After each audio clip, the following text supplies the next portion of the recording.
Good. Hi everyone, welcome back to my channel. If this is your first time, do hit the subscribe button. If you've been watching for a while, thank you so much for continuing to watch. Today I have a lovely guest, Paidamoyo Guti. Hey girl. Hi, Anna. Thank you so much for doing this with me and allowing us to learn from you. I have been following her Facebook page for a while, and I can tell you there's a lot to learn from her. So I'm hoping that today you can also learn from her and grow spiritually through her wisdom. Okay, so Paida, tell us a little about yourself. Okay, you got my name, Paidamoyo Guti, and I am a very simple but sophisticated person. I guess simplicity is the highest form of sophistication. I love education. I'm passionate about it. That wasn't really my career goal when I was growing up, but God led me there in ways that really had to break me, I guess. And I really, really love serving God to the best of my ability. I do make mistakes in life, but I've learned to learn from them and to trust God that every experience is there to mold me and make me a better person. So, yeah, in a nutshell, that's me. And you're right. I think there's something that I saw you write the other day, which I would love you to talk about.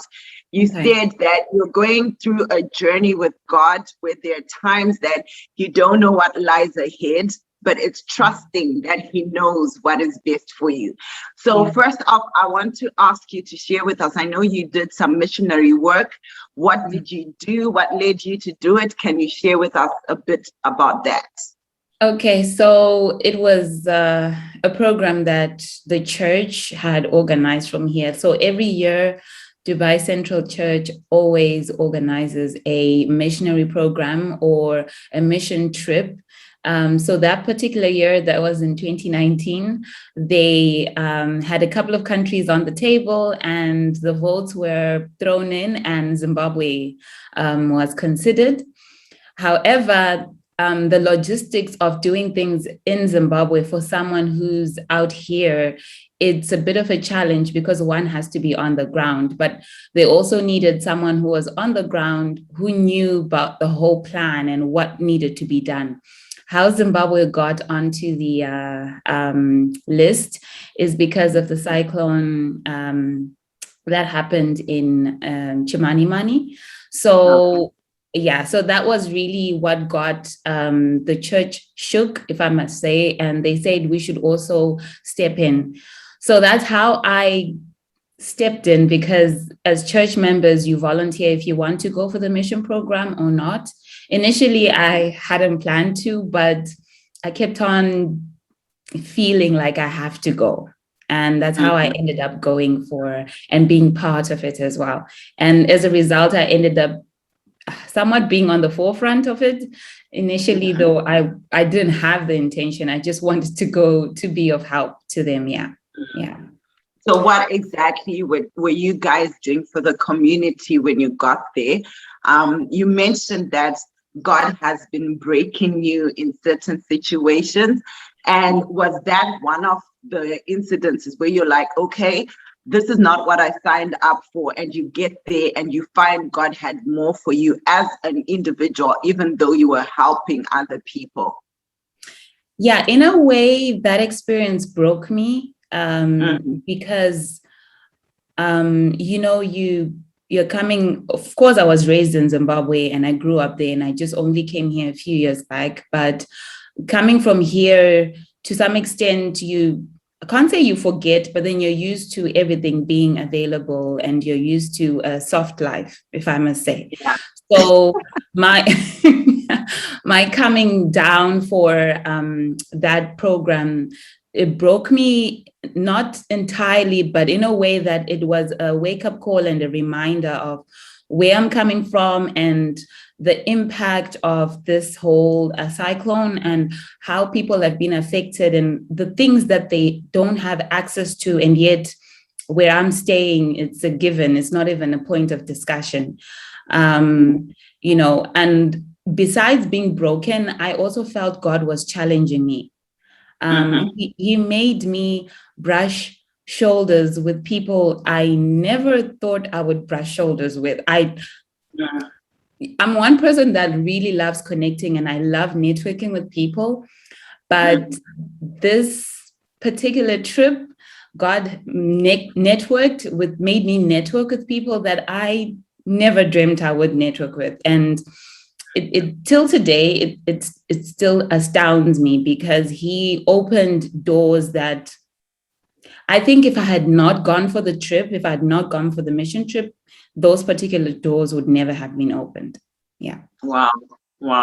And it's amazing that you say that, because of late I've also been in a position where you're serving, and you see that you also start appreciating the little things, where you find people who tell you, I don't even have a toothbrush, I don't have something small. And you're thinking to yourself, these are things that I take for granted.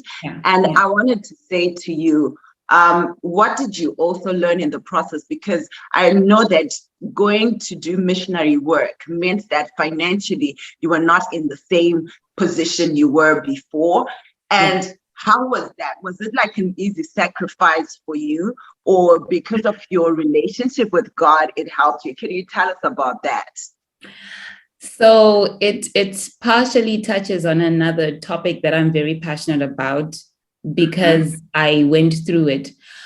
So at that time when I went for this mission program, I was personally in debt. And I was dealing with debt in ways that were very stressful to me. And people who are close to me will know it, how detrimental the experience was to me. So the battle I was fighting was, God, if I travel, then it means I'm going to be in deeper debt because I'm dipping into my pocket for the trip. For the airplane, for the ticket. I'm also having to dip into my pocket for, because I went there 2 weeks ahead of the team. I offered to go 2 weeks ahead so that I can lay the foundation, finish off connecting, sorting out transport, accommodation. Basically, the whole team was depending on me. And I was one of the few Zimbabweans that came along. The rest were not Zimbabweans. So yes, it was financially draining because I was already drained. And when I then traveled, God stepped in an amazing way because someone just decided to pay for my air ticket.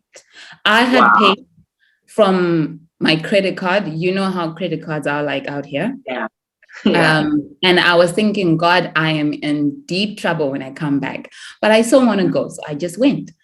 But when I was there, someone then said, Paida, since you went ahead of everyone and I understand you've got extra costs that come into play, some money was put into my account and I actually paid back into the credit card. And I didn't have any deficit or interest for that particular month. So yes, that's the financial part of it that was that's a testimony in and of itself, because it extends further to other issues as well in my finance. How else can I put it across? That is so beautiful, because like you were saying, you going to serve others didn't mean that you're in a perfect place, but you also had the heart to make a difference. And it's funny that you said that, because as I was listening, I was laughing to myself, because that's how God has come through for me this year. When we started the year, me and my husband decided that we're going to pray to God that we are also debt free. With the moving here and a whole lot of things, we're in debt, getting a car and all that, and some unwise decisions that we made. And he's the only one who works like full time. I homeschool and everything. But I've seen God come through in ways I could have never asked or imagined. You know what I mean? We are never in a space where we're like, we don't have food. And we're looking at our debts, and I can tell you, they have been like, they've gone down, they're almost gone. because Wow. of what God has done. And in the process, I met people through the year who'd say, Anna, I don't have food, and just getting to give them. And I love how you're sharing to say, God humbles you, but he also shows you, Paida, I don't need you to take care of you. I'm going to take care of you, but you also need to be serving me, and we like to be in control, right? So I love that you went and you did that in Zimbabwe. And I wanted to say to you, there's something that you posted, I think a few days ago or a few weeks ago, and you were saying that we need to empower both genders, or else we'll have an imbalanced society. And one of the things that you mentioned is you love education. So can you tell us what made you write that?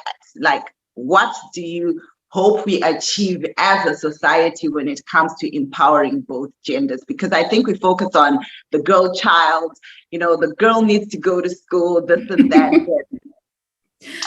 Tell us your thoughts. Well, first of all, I must say that I'm not against women empowerment. I'm not against the idea of having the girl child be able to stand on her own 2 feet and, make somebody out of herself. I'm for that. I don't have anything against it, but that I'm a teacher, right? And I believe and I strongly trust in the concept of teaching and empowering both genders, right? Yeah. So the problem that we are having in today's society is that there's so much focus on the girl child, of which, like I mentioned, I don't have a problem with that.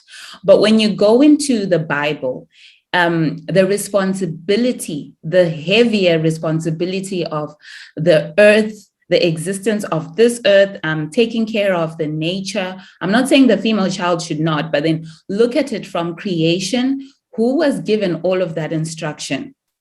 It's the male child, right? Yeah. So there's a certain level of responsibility that is placed on the male child.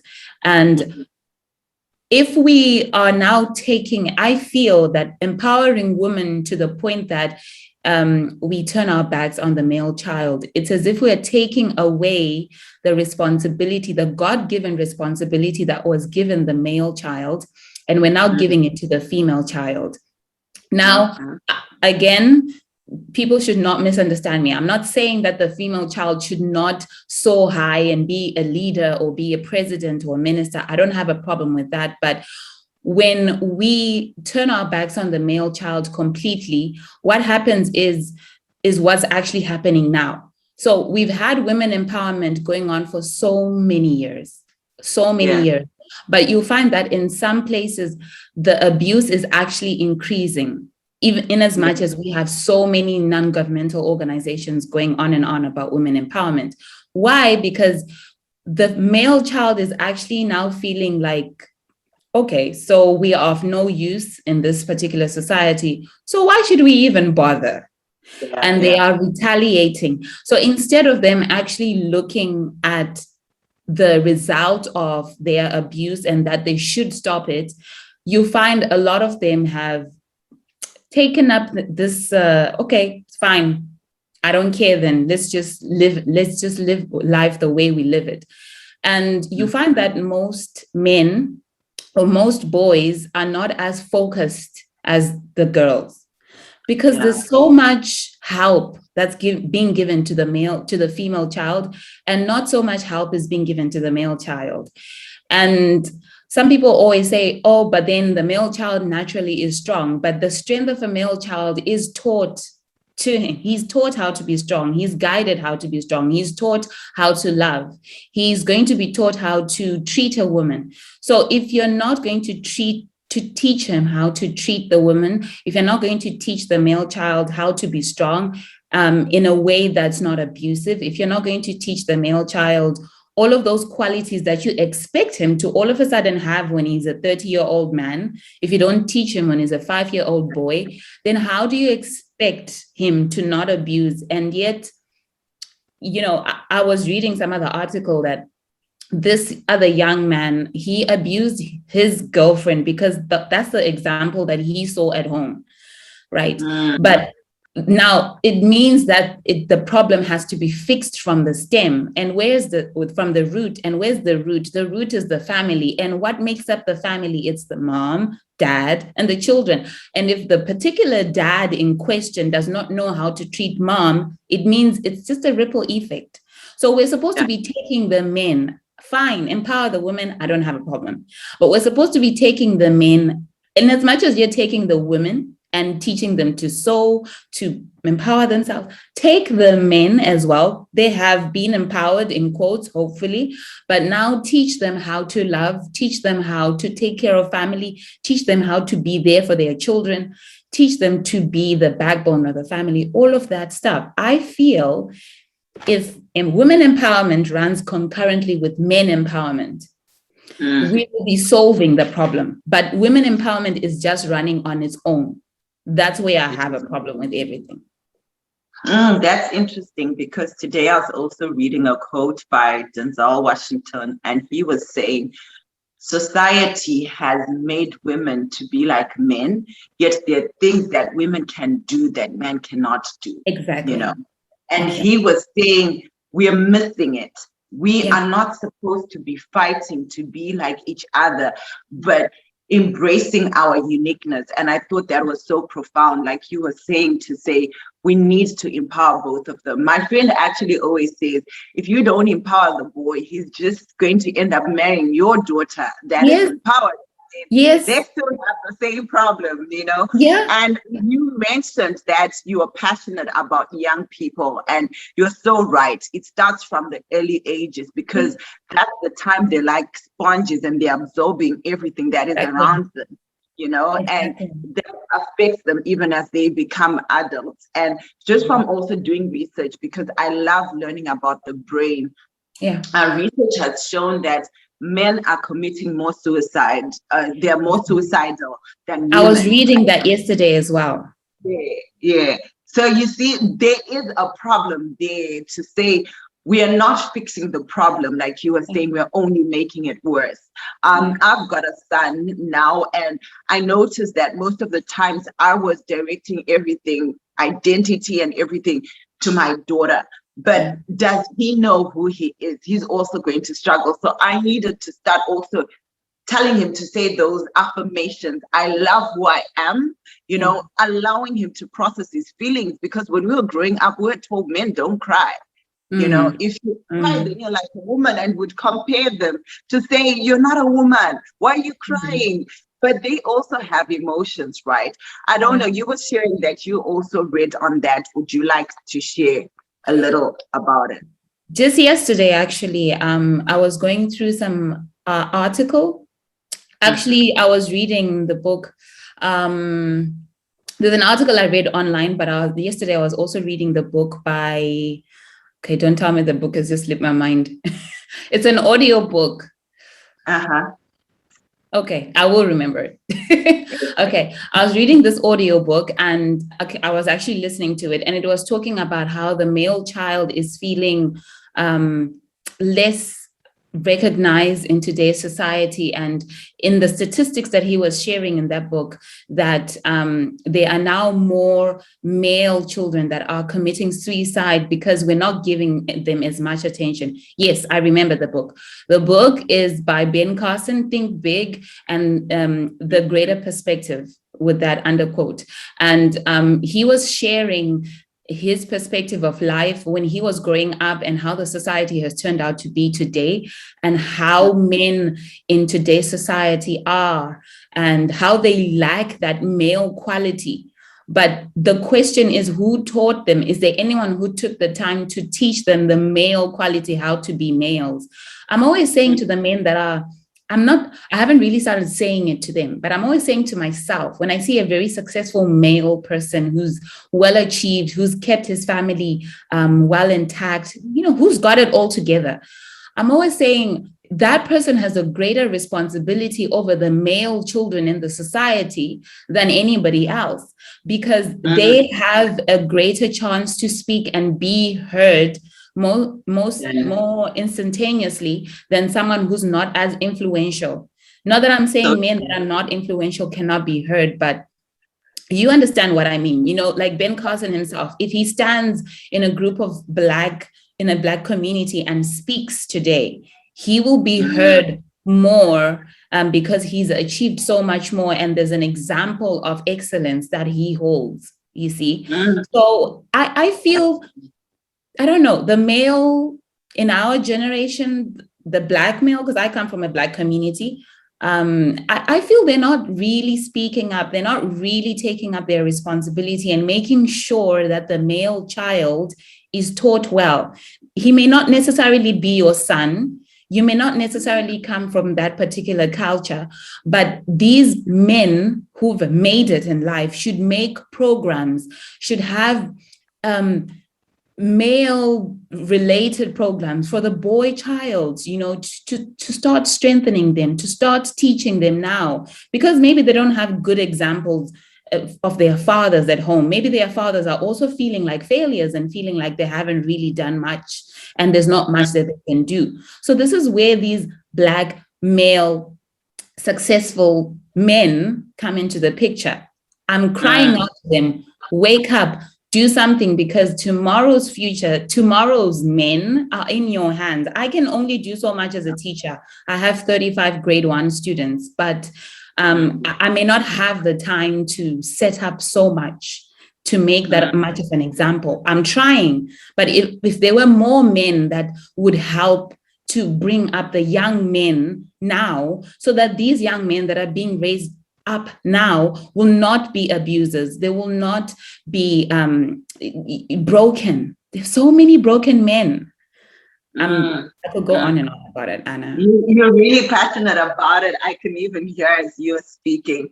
I would like to ask you something maybe before we end, to say you talked about how you had a different career path that you wanted to follow, but God broke you and you ended up in education. Can you tell us a little about that? Oh, okay. In a nutshell, it's my mom who forced me, but I strongly believe it was God that was forcing her for me to go into education. So I did mass communication in Kenya, and then I came back to Zimbabwe. I did English and communication at Solusi, and then I started working for Puffin. And whilst I was working, I started my own laundry business, and I was getting very excited about it. And then Mom, out of the blue, just started talking about how education is important and that she feels I could make a great teacher. I fought with her for months.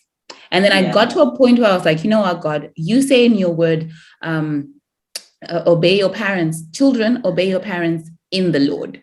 So my mom is asking me to go and study education. It's not affecting anything about my spirituality. I'll do it and then I'll get done with it and I'll come back and I'll continue with my business. And I studied education in South Africa. And when I got back, within 2 weeks, I got a job to teach. And that's how I started my journey. I didn't start out passionate about it, but the passion grew in me. Now I'm crazy about education, like literally. So that's how I ended up in education. Yeah. We need that. And how is it for you working with kids on a day-to-day basis? Do you feel like it fulfills you, just being able to, educate different children that come your way? To be honest, Anna, I feel this is it. This is what God brought me on earth for. Why? Wow. Because no matter how tired I am, no matter how frustrated I am, no matter how many parents drive me up the wall with different questions, I still find myself waking up the next morning excited to go and see them. They are grade 1, and I think I usually post this on my LinkedIn page, where I always talk about how I'm teaching tomorrow's leaders. Tomorrow's leaders right now don't know how to do their subtraction. So hopefully in 3 months' time, they'll be excellent at their subtracting. If you go to my LinkedIn page, you see how I usually post some of their work. So, and I feel I know that God has placed me in this career path for great things. So I started off getting some books locally here in Dubai and sending them to Zimbabwe to rural schools. So that's another project I got so passionate about because of the need that I see in our education system back home. That's another story for another day. But Yeah. that's how passionate I am about it. And I believe that I'm headed for big things, not for me, but for me to see to it that education as a whole, from the Christian perspective and from the worldly perspective, it's brought in and it's wholesome. Like combining the two creates a lovely fuse that would strengthen the children for a better future. Yeah. Amen. That is so powerful. I was actually listening to someone who was sharing their testimony. He's in the States and he's also passionate about education. But one thing he's also done is he believes in discipleship. And he's the pastor. He goes and he does missionary work in Zambia and helping in rural areas. And he's amazed at what God has allowed him to do because he's actually educating teachers in public schools to know about God, because like you just said, that he believes that education goes beyond the curriculum. It's also discipling these little people so that they have their own personal relationship with God. And when you have both, I always think of the Hebrew boys and Daniel.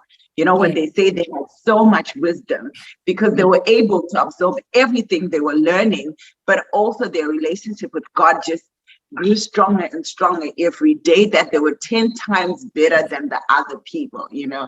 And like you're mentioning, children are the future of tomorrow. And with so many things happening around us, it is important that we take care of them. I don't know if you have any final words for parents who are raising children on the importance of just being there for their children, and anything that you think we are missing that would make a difference for the future of tomorrow. Wow, that's a tall order. There's so much I could say, but I can say to parents that the children that we are raising today have a core and a mentality that is so strong. It needs parents to be there. I know parents are busy and, you know, running back and forth to try and raise funds to get children to school. But if only parents would understand the importance of their presence in their child's life and how it has an impact even in their schooling, even at home, it's beyond human comprehension. See, I always believe in teachers and parents working together for you to have a greater result. You know, I always say that a child who's struggling to do well in school, it's either the teacher is not there enough or the parents are not there enough. Someone is not there enough. Because if both are there and are helping to fuse the life of this little child, this child will not struggle in their studies unless if they have an SEN condition and they are struggling in that regard. But if they don't have a learning disability or a learning challenge, each child should grow. So my message to parents is be there. Even no matter how tired you are, and maybe you've come in home at 12 and maybe your child leaves earlier than you, make an effort to wake up before your child leaves the house to go to the bus or whichever way. Just find out how they are. Just step in, even if it's for a few minutes. You'll be amazed. I'm speaking as a teacher. You'll be amazed how much that has an impact. Yeah. Wow, this is so beautiful. There's definitely a lot to share, and hopefully we can do more videos on that, because like you've mentioned, children are the future of tomorrow. And when you look at our own country in Zimbabwe right now, so many youth are lost. They're getting into drugs. They have this void that they're trying to fill, which they're doing it the wrong way, obviously. But it breaks my heart, like you were saying, to say they have a whole lot more they could achieve. And we need to start doing that from an early age so that we make sure that even in a situation where they can't see a way forward, they still do not change who they are, because some are just put up in the worst things. I was listening to a young person who was saying, they were asking her, why are you taking drugs? And it broke my heart to hear her say, I don't have food. And when I take drugs, they allow me to go for 3 or 4 days without eating, you know? And I was like, God, someone is taking drugs because they are hungry, you know? It is so heartbreaking. And imagine, like you said, if they were mentors, if they were people who were helping these young people who would do it with a selfless heart to say, you know, I think if we actually worked together, we could make a difference in our community by just giving them the basics and allowing them to know that there's hope. It'll make a difference in our country. But we thank God. One thing I've learned is it is better to help one person than not to help at all. Yes. Because through that one child, they can pass it on to the next person. And I really loved what you shared. So thank you so much. I don't know if you have any final things before we close. I know me and you have been talking on and off, but just in case something is in your heart that you want to share that has maybe nothing to do with what we have asked, but God is just putting it on your heart, then definitely share, and we'll end with that. I have books that have just gotten Zimbabwe and that are set to be distributed to schools that are less privileged. There are over about 2,000 books that landed in Zim just about a few weeks ago that I solicited here. I'm still soliciting more. So I'm looking for people who are passionate about education. If you're not passionate about education, as passionate as I am, then don't bother getting in touch with me. I just want people who are passionate about education and not looking for money and are willing to help me out and get these books to children in these rural schools, and more books will be coming. So that's what I want to say, that I'm looking for people who are passionate about education to help me reach as many children as possible the best way that we can. If you are a high society person and you are high up there, but you're not sure how to get into the education system, come along and work with me. I'm willing for us to work together. If you are someone who's not yet working, but you want to find something to keep you busy and you're passionate about education, get in touch and let's make this a reality. Let's do it step by step. Let's empower the boy child. Let's give books to children to read. The literacy level in Zimbabwe has really gone down, and that really concerns me. That is one of the other reasons why these books were solicited here. And yeah, I could go on, but if you're passionate about education and you're out there, please feel free to get in touch with me. Yeah. I will definitely leave her details, and you can find her on Facebook as Paidamoyo Guti, right? On Facebook. Yes. Yes, and you can get in touch with her. Thank you, Paida. Definitely, we need to do more for our children, and it doesn't stop here. It continues, and I'll definitely call you back so that you can share more on your project as you're going through even to 2022, so that we also know the progress that you're making. May God bless you for sharing your journey and just allowing us to know what you've been through and the lessons that you've also learned. Thank you, everyone, for watching, and I hope you are blessed and you learned something that will help you to also be part of this education system and not to take for granted the things that you have. If you can help a child, it makes a difference, and they will always remember you for that. So don't take it for granted. Thank you, and bye. Bye.